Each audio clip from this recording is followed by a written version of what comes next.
வணக்கம் நண்பர்களே. மைசூர் பாக்கு எப்படி செய்யறங்கிறத இந்த வீடியோவில் பார்க்கலாம். முதல்ல கடலை மாவு 3 கப் எடுத்துக்கிறோம். அதே அளவு 3 கப் சர்க்கரையும் எடுத்துக்கிறோம்.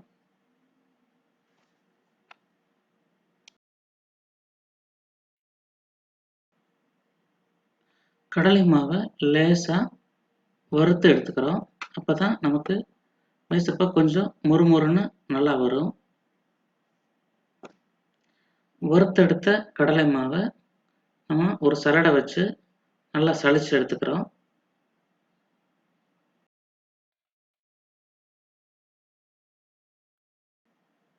இப்போ சலிச்ச கடலை மாவு கூட 1/2 லிட்டர் சன்ஃப்ளவர் ரீஃபைண்ட் ஆயில் சேர்த்து நல்லா மிக்ஸ் பண்ணிக்கிறோம்.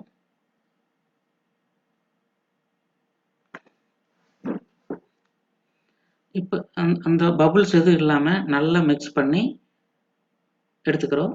அதுக்கப்புறம் நம்ம ஒரு பாத்திரத்தை மீடியம் ஃப்ளேமில் ஸ்டவ்வில் வச்சுட்டு 1 கிளாஸ் தண்ணி எடுத்துட்டு, தண்ணி கொஞ்சம் சூடானதுக்கப்புறம் நம்ம எடுத்து வச்ச சர்க்கரையை அது கூட மிக்ஸ் பண்ணி நல்லா ஹீட் பண்ணுறோம். ஹீட் பண்ணும்போது இப்போ தான் நம்ம தேவையான அளவு பாகு காய்ச்ச முடியும். இது ஒரு குறிப்பிட்ட அளவு கன்சிஸ்டன்சி வர வரைக்கும் நல்லா அப்படி கலக்கி மிக்ஸ் பண்ணி நம்ம பாகு மாதிரி காய்ச்சி எடுத்துக்கிறோம்.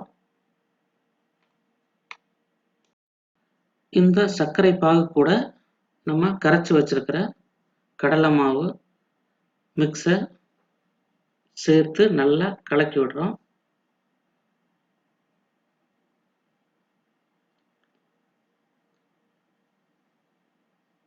மீடியம் ஃப்ளேம்லேயே ஸ்டவ் வச்சுட்டு நல்லா கலக்கி விட்டுக்கிறோம். கலக்கி விட்டுட்டு ஒரு 200 மில்லி அளவுக்கு நெய் சேர்த்துக்கிறோம். நெய் சேர்த்துட்டு நல்லா மிக்ஸ் பண்ணி விடுறோம். அப்படியே ஒரு 2 மினிட்ஸ் மீடியம் ஃப்ளேம்லேயே வச்சுட்டு நல்லா மிக்ஸ் பண்ணி விட்டுக்கிறோம்.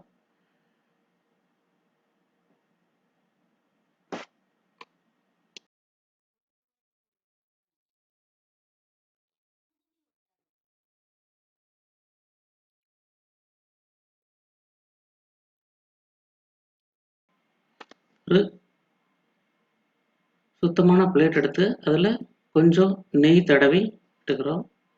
நெய் தடவினா அந்த பிளேட்டில் நம்ம அந்த பாகு கரைசலை சேர்த்துக்கிறோம். சேர்த்துட்டு அது மேலேயும் ஒரு கொஞ்சமாக நெய் சேர்த்துட்டு நம்ம இதை நல்லா அப்படி பரப்பி விடுறோம். பரப்பி இப்படி அழுத்தி எல்லா பக்கம் ஒரே சமமாக வர்ற மாதிரி நம்ம கரண்டி வச்சு இப்படி ப்ரெஸ் பண்ணுறோம். நல்லா இந்த மாதிரி வந்ததுக்கப்புறம் ஒரு நிமிஷம் வெயிட் பண்ணிவிட்டு அதுக்கப்புறம் திரும்ப நமக்கு தேவையான சைஸில் ஒரு கத்தி வச்சு சின்ன சின்னதாக கட் பண்ணிக்கலாம். கட் பண்ணி வச்சுட்டு ஒரு 15 மினிட்ஸ் வெயிட் பண்ணி அதுக்கப்புறம் நம்ம எடுத்து யூஸ் பண்ணலாம். வீட்டில் எல்லோரும் ட்ரை பண்ணுங்கள். நந்தா வியூஸ் சேனலை பார்க்குற அனைவருக்கும் ரொம்ப நன்றி. தொடர்ந்து பாருங்கள். லைக், கமெண்ட் அண்டு சப்ஸ்கிரைப் பண்ணுங்கள். Thank you so much for all.